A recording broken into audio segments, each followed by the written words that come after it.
समय पर समय जब हम सखियां आपस में मिलती हैं तो बाप दादा के चरित्रों को दोहराते हुए कई ऐसी बातें आती थीं जो दीदी हमें खूब बहलाती थीं और हम अपने अनुभव से दीदी जी को भी खूब बहलाते थे।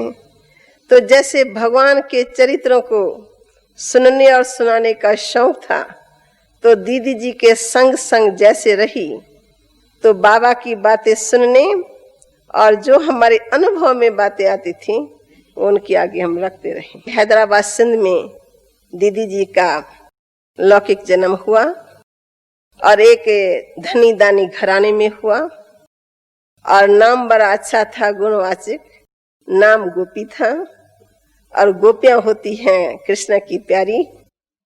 तो जैसा नाम था वैसे ही उसके जीवन में ये चाहना थी कि कृष्ण की गोपियां कैसी थी और वो कैसे कृष्ण के साथ में रास रचाती थी। तो जैसे गोपी के नाम से गोपी पने के संस्कार भी जागृत थे। उन्होंने स्वयं भी अपने मुख से हमें बताया कि मैं श्री कृष्ण की भक्तन थी और दिल में बहुत चाहना थी। तो जैसी गोपियां की जीवन थी वैसी मेरी भी जीवन रही। परंतु ड्रामा में जो बात होती है वो समय पर इमर्ज होती हैं। तो क्या हुआ कि हैदराबाद में बाल्य अवस्था में उनकी शादी हो गई थी, जबकि छोटी थी, 10 बरस की आयु में थी। शादी के बाद जब बड़ी हुई 18, मैं समझती हूँ 18-19 वर्ष की होंगी, शायद हो सकता है इससे अधिक भी हो क्योंकि आयु तो पूछी नहीं। तो क्या था कि फिर बाबा ने अपने लौकिक बेटे की शादी कराई। तो उस समय शादियों की सीजन होती है, कपड़े वगैरह कोई सिलाई नहीं करके देते हैं टाइम पर। तो बाबा को मालूम था कि ये जो गोपी है ये सिलाई करने में बहुत अच्छी, बहुत होशियार थी, हाथ की सफाई थी और वैसे बड़े घर में थी, तो इसको वास्तव में मशीन चलाने की दरकार नहीं थी क्योंकि लौकिक में जहां शादी की वो भी अच्छा आदमी था, बहुत पैसे वाला था। लेकिन वो चाहती थी कि जितना मैं पैसा अधिक कमाऊंगी उतना मैं गरीबों को दान करूंगी और इस प्रकार की अपनी मेहनत का पैसा कमा करके दान करना, उसका जो फल मिलता है वो अच्छा होता है। इसलिए वो कहती थी मैं उस रुचि से धन कमाती थी और खूब अच्छे बड़े बड़े घर वाले इसको देते थे। तो कहा एक दिन बाबा को जरूरत पड़ी, तो बाबा को मालूम था कि क्वीन मदर है उसकी जो है ये जानती हैं। तो बाबा का बड़ा बेटा था ना मानो बिरज, उसकी शादी होने वाली थी। तो उसके सारे जो कपड़े थे ना वो दीदी ने सिलाई किए और दीदी ने प्यार से कहा कि मैं इस मौके पर आपको दे दूंगी। तो जसोता को खातरी हो गई कि शादी परसों है, ये हमको 2 दिन के अंदर वस्त्र तैयार करके दे देंगे। तो समझो उस नाते से थोड़ा बाबा के घर में आने जाने का कनेक्शन जारी रहा।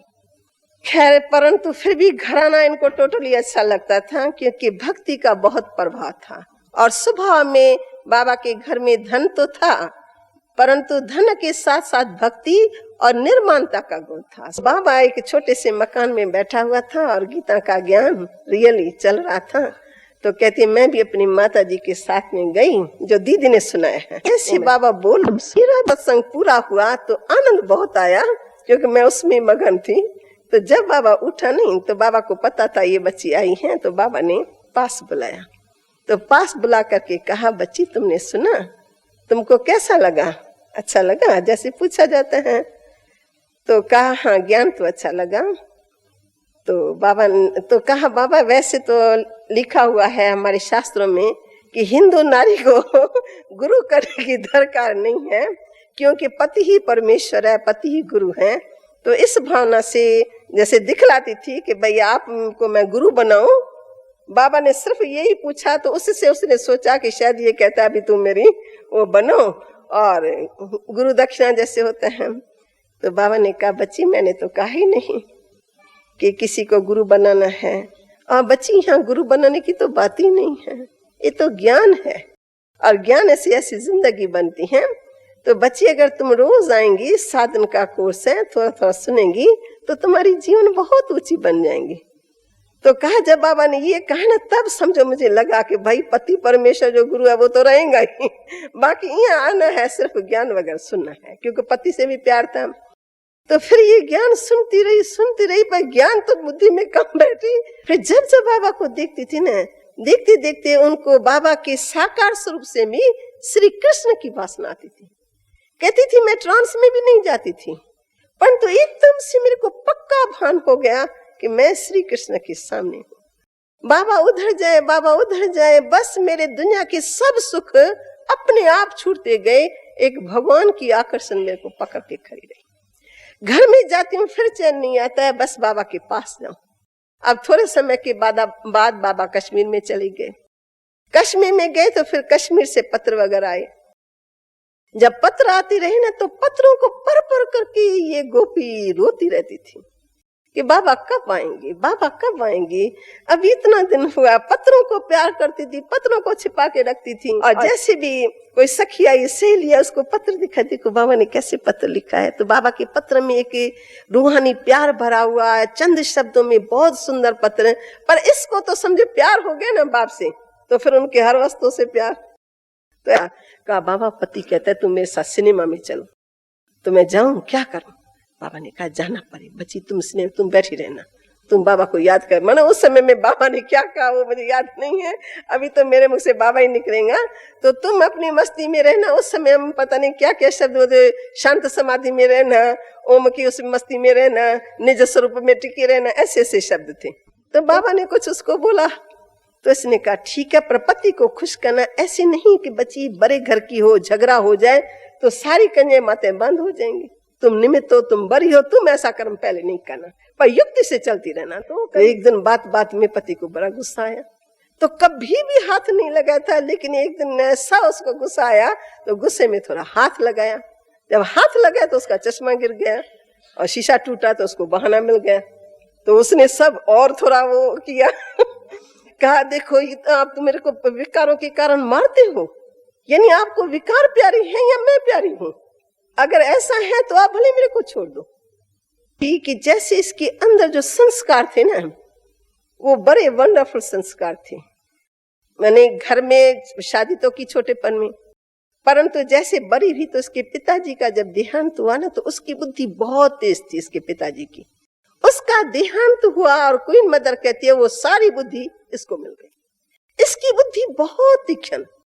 तो समझो हमारे सेंटर में जब ओम मंडली खुली, तो उसमें जब ये आने लगी ना, तो सब में इसका अगवानी का पार्ट था, जैसे लीडर। और बाबा जब समर्पण हुए तो उसमें भी इसका नाम था। समर्पण होने के बाद हम कन्या माताएं आई तो हमको पढ़ना चाहिए, और हम लोगों को भी शादी के ऊपर बंधन पड़ता था। तो हम कहते थे कुछ ऐसा कुछ बने जो हमको यहाँ पनाह मिले, तो हम बहाने को बहाने इधर आते जाते रहे। तो दीदी ने कहा ठीक है बाबा के डायरेक्शन से कि बाबा मैं स्विंग जानती हूँ, सिलाई जानती हूँ, तो मैं 8-10 मशीनें लेकर के ना बाबा के घर में ओम मंडली के स्थान पर 8-10 मशीनें रख करके, वो लीडर थी और 2-3 ऐसी सखियों को इकट्ठा किया। भाई जो भी ऐसी बंदेली कुमारियां हैं जिनको माँ बाप शादी के लिए तंग करते हैं, तो उनको यहाँ बाबा का बनाने के लिए हम उनको स्विंग के हिसाब से बुलाएंगे। भाई किसको भी स्विंग सीखने हो तो यहाँ आ सकती है। तो उसमें मैं भी सीखने के लिए गई। तो आज स्कूल में ये सिखाती थी, और योग लगा रहे हैं, शांत समाधि में बैठे हुए हैं, ध्यान में चले गए हैं, फिर रास रचा रहे हैं, फिर बाबा आ गया है, फिर मम्मा आ गई है। मानो क्लास स्विंग का है और बीच में ये सब रास उल्लास हो रहे हैं। मंडली के बाद हमारा ओम निवास खुला, तो ओम निवास में कुमारियां बच्चे सब रहने लगे, पालना पोषना का। तो ये ओम मंडली के कन्याओं को, माताओं को, जो बड़े बड़े घर वाली आते थे, तो जैसे सत्संग में अगवान होने के कारण सब उनको देख करके फॉलो करते। फिर कराची में कुछ समय जब बाद में हम भी बड़े हुए, समझदार हुए, क्लास खुला, ये हुआ वो हुआ, तो दीदी बनी कंट्रोलर और मैं बनी वाइस कंट्रोलर। तो दीदी ऐसी तेज और इतनी एक्यूरेट, और उनकी स्मृति बड़ी पावरफुल, और हर बात मानो सिलाई में होशियार थी, हर कारोबार एक्यूरेट रहे उसमें अच्छी थी, और सारे यज्ञ का पूरा प्लान, कपड़ा देने का, फैंसी सामान, ये वो, मतलब जो भी यज्ञ की पूरी कारोबार इनके हाथ में। पर उनके साथ में 8-10 और थी, और हर राय इसकी चलती थी। मम्मा कुमारी थी, ये अनुभवी थी, माता थी, तो बाबा मम्मा को भी कहता है मम्मा ये जो बच्चे ने इनसे हर एक कार्य में राय लेके इसको आगे लगा देना। तो मम्मा भी कोई काम करती थी तो दीदी आपका फिर इसमें क्या विचार है, विचार है कैसा होना चाहिए, फिर आपकी क्या राय है। फिर जब दीदी राय मिलाएंगी कि हाँ मामा ऐसा हो सकता है, मानो काम लग गया, मंजिल पर पहुंच जाएगा। तो ऐसे करके कराची में काफी समय ये और हम रहे। लेकिन उसमें हम क्या क्या सीखे कि जो भी काम करना है दीदी पहले करती थी, फिर हमसे कराती थी। कोई काम करना है पहले खुद करती थी, तब दूसरों से करवाती थी। ये मन उनकी विशेषता थी कि जो कहना है वो करना है, और करके अपने कर्म से सिखाती थी हर एक बात। यानी योग का चार्ट देखो, यज्ञ की सेवाएं देखो, यज्ञ का काम एक्यूरेट होना चाहिए। सफाई में बहुत अच्छी थी, हाथ की सफाई बहुत अच्छी थी। इसलिए उनके संग में रह करके ये सब बातें हम अच्छी तरह से सीखे। फिर उसके बाद हम आए माउंट आबू में। तो माउंट आबू में हमारा कैसे आना हुआ, वो भी उसमें भी इसका पार्ट था कि बाबा निमंत्रण आ रहा था कि भाई आप सब पाकिस्तान हो गए हैं, वहां आपकी सेवाएं नहीं चलेंगी, इसलिए आप लोग सब इधर आ जाओ। तो इनकी जो लौकिक में पेरेंट्स थे वो इनको वार वार लिखते रहते थे कि साहब तुम लोग आओ। ये कहती है ये हो ही नहीं सकता कि हम 6 घर के मेंबर वहां आए, हमारी ये जॉइंट फैमिली है, आएंगे तो सब आएंगे, नहीं तो एक भी नहीं आएगा। तो उन लोगों का मोह तो इनमें था, इन सब में। पर ये इसने साफ लिख करके दिया, अगर निमंत्रण देते हो, बुलाना चाहते हो, तो समझो सारा ईश्वरी विश्वविद्यालय आएगा। फिर लोकुमल जो चाचा जस लोक हॉस्पिटल जिनकी है, तो उस चाचे ने उनको एक दो बार लिखा कि देखो मुझे ऐसा ज्ञान दो, और मुझे ऐसा, जैसे ना उसने किसका मिसाल देते हैं, जनक का। फिर बाबा ने दीदी को कहा, दीदी देखो तुम्हारी लौकिक भाभी कमला जो आज जागी है, तो उसको तुम्हें उसने भी लिख करके भेजा है, तुम जाओ और भले तुम बंगला देखो। तो ये सोचती थी कि इतने बड़े ईश्वरी विश्वविद्यालय को मैं मकान दूं, देखूं, मैं खुद पसंद करूं, ये कैसे होगा। बाबा ने कहा नहीं बच्ची तुमको जाना पड़ेगा, तुम जा करके देखो और मकान पास करो, फिर तुम लिख करके भेजना, फिर मैं बच्चों को लेकर के आऊंगा। तो ये आई, तो इसने 2-4 शहरों में, बड़े बड़े शहरों में मकान देखा, पूना में देखा, और भी कई स्थान थे, मुझे याद नहीं है। तो अहमदाबाद में गई, तो जो इनके लौकिक घराने का गुरु था गंगेश्वर, उन्होंने उनको राय दी कि आपको बाबा कहता है पहाड़ों पर होना चाहिए, पहाड़ों पर तो ये आबू पर्वत बहुत अच्छा है। तो उसने ये आबू की राय दी, और उस आधार से दीदी आबू में आई अपने लौकिक संबंधों के साथ में। यहाँ आकर के देखा तो कहती हैं बहुत बड़े बड़े बंगले देखे, लेकिन कोई पसंद नहीं आ रहा था इतने बड़े विद्यालय के लिए। तो रास्ते हम जा रहे हैं, अभी भाई नहीं मिल रहा है। तो रास्ते चलते एक भाई मिला, कोई ऐसा जैसा होता है, तो उन्होंने ऐसे पूछ लिया। तो उन्होंने कहा हाँ एक बंगला है खाली, वो यहाँ है। बस वहां लेके गए और सारा बंगला देखा है। बंगला देखा तो इसको बंगला बहुत बड़ा नजर आया, क्योंकि राजाओं का बंगला था। काफी साल हम उसमें रहे। तो उसमें एक दिन क्या हुआ, तो 2 साल हुआ, वो बीच में हमारे यज्ञ की हिस्ट्री में आपको पता है कि बेगरी पाठ चला 14 साल के बाद। तो और बाबा की एक बात विशेष बताती हूँ, आप सबके भी ध्यान में नहीं होंगी, कि शुरू में मुझे याद है कि हम जब घर से निकले और बाबा के पास रहे, तो हमारे पेरेंट्स पूछते थे आखिर तुम्हारी इतनी कन्या माताएं भाग गई, वहां जाके रही हो, विद्या प्राप्त कर रही हो, कुछ सीख रहे हो, तो आखिर हमको कब आके सिखाएंगे, हमारे पास कब लौट करके आएंगे। तो बाबा शुरू में कहता था कि बच्ची तुम उनको कहो कि हमारा 14 साल का वो है, यानी कोर्स है मनुष्य से देवता बनने का, वो कोर्स पूरा करके फिर हम आएंगे। तो हम भी अपना जैसे बाबा ने बोला, हम तो विश्वास में चलते थे, जैसे बाबा ने बोला वैसे हम लोग हम 14 साल के हमारा कोर्स है, वो पूरा करके हम आएंगे। अब ये सचमुच 14 साल हमारे माउंट आबू में आके पूरा होते थे। जब पूरा हुआ और हमारा बेगरी पाठ शुरू हुआ, अब न चाहते हुए भी हमको यज्ञ के लिए प्यार है, और इतनी जो पालना ली, तो उसका अंदर रग रग में था कि इसका रिटर्न हम कब देंगे, कैसे देंगे। पहले तो हम समझते थे यहीं रहना है, यहीं मरना है, जीना मरना सब यहीं है, यहाँ से कहीं भी नहीं जाना है। परंतु बाबा कराची में कहता था लिख करके लाओ, तो राजाओं को कैसे जीतेंगे, लेख लिख करके लाओ, सन्यासियों को कैसे जीतेंगे, फलाने कॉलेज में जाएंगे वहां भाषण कैसे करेंगे, फलाने जगह जाएंगे वहां कैसे करेंगे। तो हम कहते बाबा हमारी बुद्धि को चलाने के लिए ये प्लान देता रहते, कहाँ सन्यासी हम जानते भी नहीं है, तो सन्यासियों को कैसे जीतेंगे, क्या होगा। मानो हमारे बुद्धि में ये प्लान ही नहीं था सर्विस का, और बाबा हमसे लिखवाता रहता था ताकि इनकी बुद्धि रहे, बिजी रहे इन बातों में। और प्लान अच्छा बना करके भी आते थे, हम जाएंगे राजा को ऐसे बोलेंगे, उनको ये बोलेंगे, पॉइंट्स भी बाबा से अच्छी अच्छी मिलती थी। खैर जब माउंट आबू में आए, अब वो जो कराची में बाबा ने हमसे ये कराया ना, वो सारा हमको माउंट आबू में काम में आए। उसमें दीदी का कैसा साथ रहा। तो बेगरी पाठ था, बाबा बार बार हम ज्ञान गंगाओं को देखे, कहे बच्ची तुमको आवाज नहीं आता है। हम सब बैठे हैं बाबा के सामने, नजदीक थे ना बाबा के, और दीदी हमको बाबा के समीप बहुत ले आई। हमारा कनेक्शन दीदी के साथ, दीदी का कनेक्शन बाबा के साथ, तो जरूर बात करते बाबा के पास चले जाते थे। अनेक बातें ये बाबा से करती हैं, बाबा उनको जवाब देता है और हम बच्चे सीखते रहते हैं। तो हम बाबा के समीप आ गए। जैसे दीदी हल्की होकर बाबा से बात करती थी ना, जैसे भगवान को भी बाप बना दिया, भगवान को सखा बना दिया, मित्र बना दिया। तो जैसे जैसे हंसती थी बहलती थी, हमारे में भी वो संस्कार पड़ गए। तो बाबा ने कहा बच्ची ऐसे दुनिया आपको पुकार रही है, दुनिया आपको याद कर रही है, और आप यहाँ बैठी हो, आपको ये संकल्प नहीं आता है कि ऐसे जो हमारे गरीब भाई बहन है, जो बिल्कुल भिखारी हैं, पतित हैं, उनको जाकर के हम पावन बनाएं। तो ऐसा कभी संकल्प नहीं आता है। तो हमने कहा रोज रोज बाबा कहते हैं, तो हमने दीदी को पकड़ा, दीदी आज मीटिंग करो। जैसे आपस में बैठ के कॉन्फ्रेंस करते ना, तो हम चारों ने मीटिंग की बिरजा भवन की कोठी में। तो हमने बहुत गहराई से सोचा कि बाबा की इस प्रेरणा में क्या भरा हुआ है, हम जाए तो कहाँ जाए।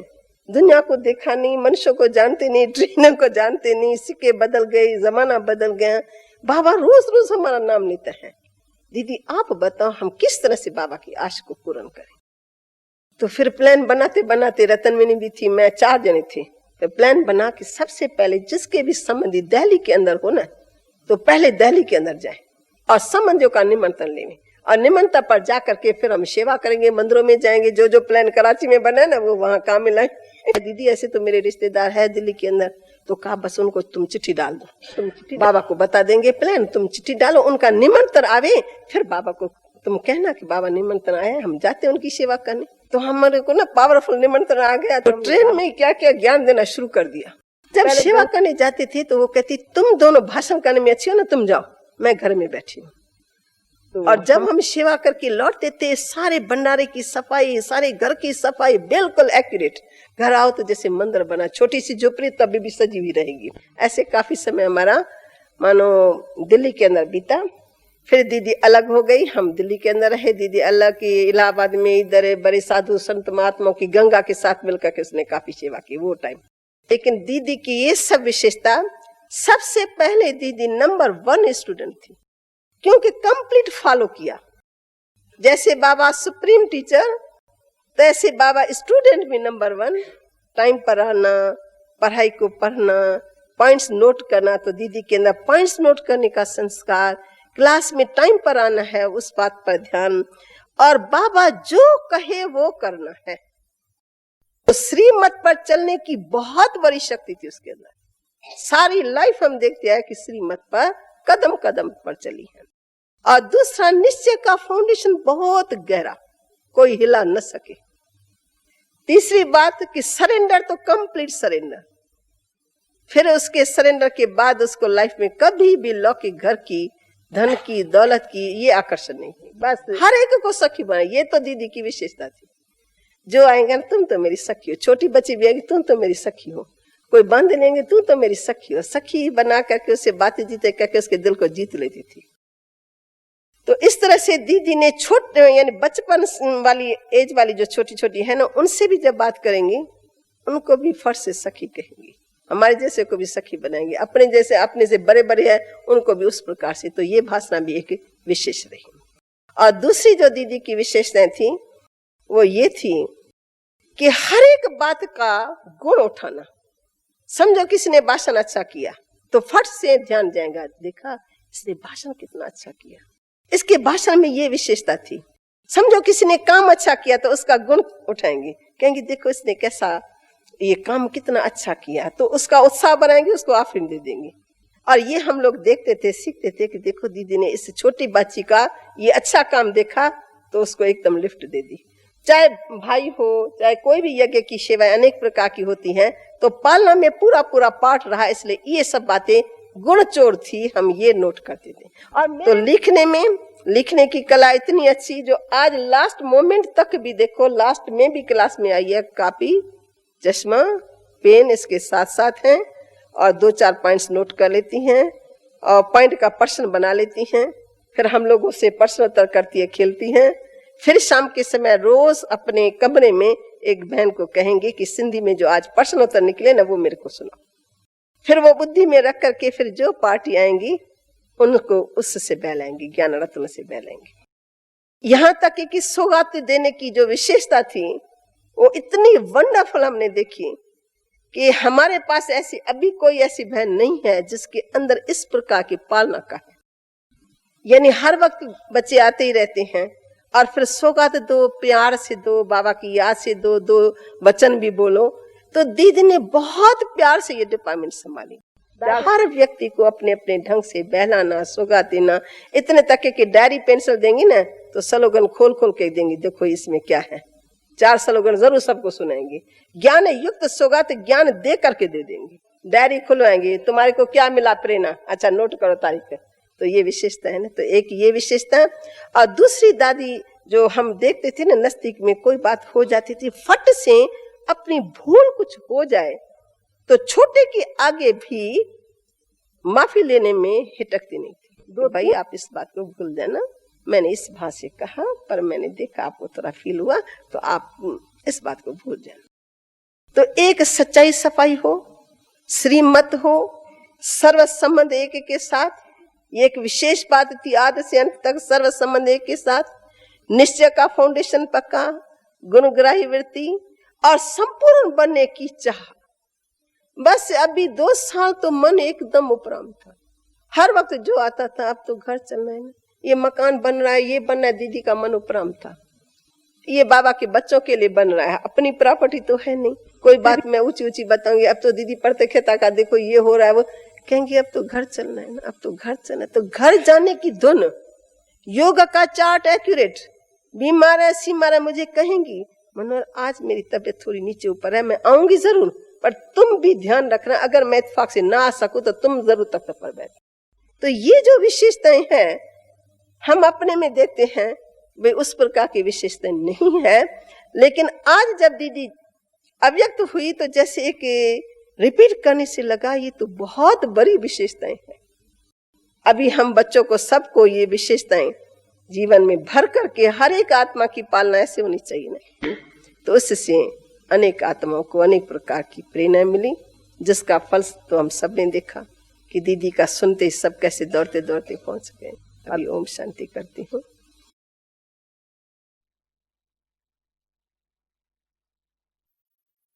शांति सागर ने तुम्हें, शांति सागर ने तुम्हें सागर बना दिया।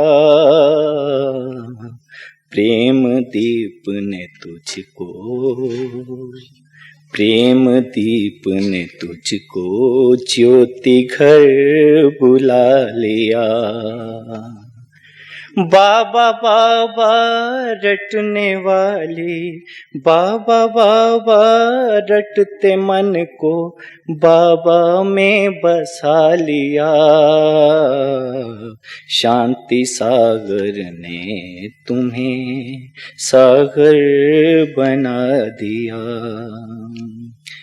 छोड़ के देह के बंधन बाबा साथी बना लिया।